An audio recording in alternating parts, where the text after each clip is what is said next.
Dr. JP, how do I get sufficient sleep? That's a great question. Getting enough sleep is a really, really important issue for most Americans. The issues with sleep are really growing a lot.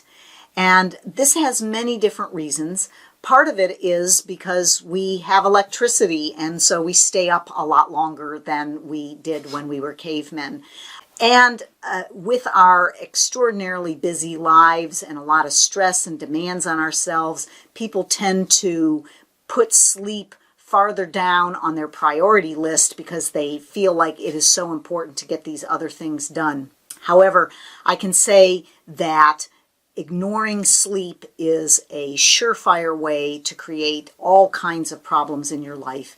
In fact, studies show that if you sleep less than 6 hours a night, you are actually going to not live as long. And so that would be what I would call a minimum, would be 6 hours a night. Most people really need about 7 or 8.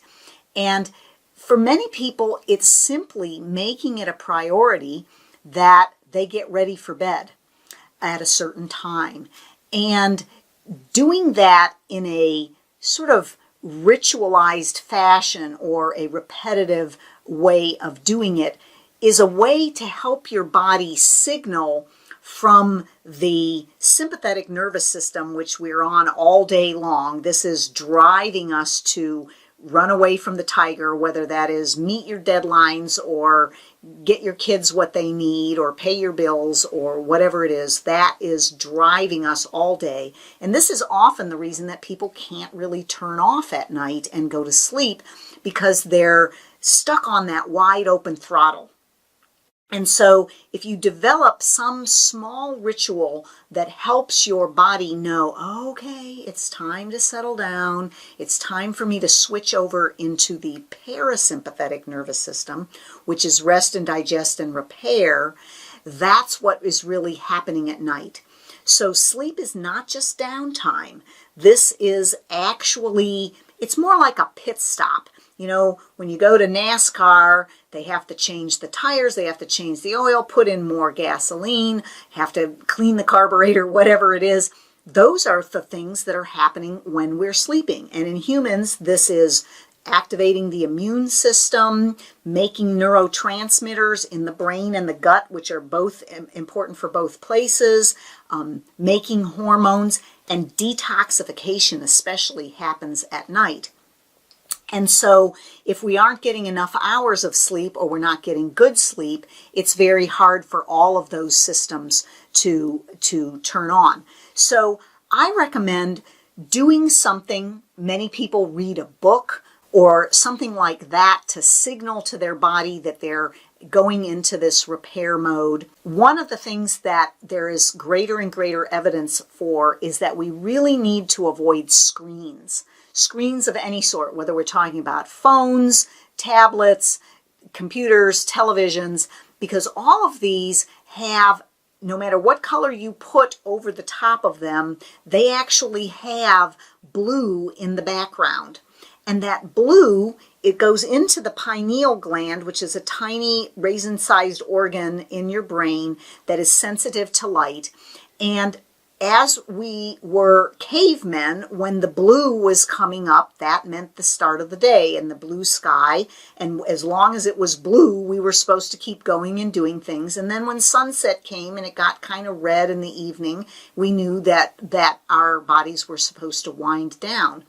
And so if you're on blue all the time and it's 10 o'clock, 12 o'clock at night, whatever time, and you're still having blue hitting your eyes, your body thinks it's supposed to stay awake. So I really don't recommend computer things to help you go to sleep. When I talk about reading a book, I really mean like a book with pages that you turn. You can also do various types of breathing exercises. One of the simplest things that I have people do, you can even sit on the side of the bed or sit up on in your bed before you lie down, and simply spend 3 to 5 minutes doing what we call timed breathing. So you would breathe in to the count of 4 and out to the count of 8. If that's too long for you and you want to do 3 and 6, you can do that. But exhalation, breathing out, is usually about twice as long as breathing in. And just that signals the body, okay, it's time to rest. There are other types of breathing exercises. There's something called progressive muscle relaxation. And this is where you consciously focus on a muscle group and tighten it up. Most people start at their toes and work up, but you can go the other way. So you would, for instance, clench your feet for a few seconds and then let go. Then you would clench your calves and then let go. And then your upper legs. And so you're just gradually moving those muscle groups, and you get to the face, you clench your teeth, and then you let go. You squeeze your eyes shut, and then you let go. That is another way to help signal the body to go to sleep. So what do you do if you're able to fall asleep okay, but you're not actually staying asleep? So this is often when we wake in the middle of the night and we remember something that we forgot to do, or we're thinking about the to-do list for tomorrow, and then the brain is often running back into that sympathetic nervous system and not really into the parasympathetic, which is what helps us go back to sleep. And so you can do some of these techniques with the breathing or the progressive muscle relaxation again, should you wake up at night, to again signal that to yourself. And there are different minerals and herbs and other substances that can be very helpful to help us fall asleep.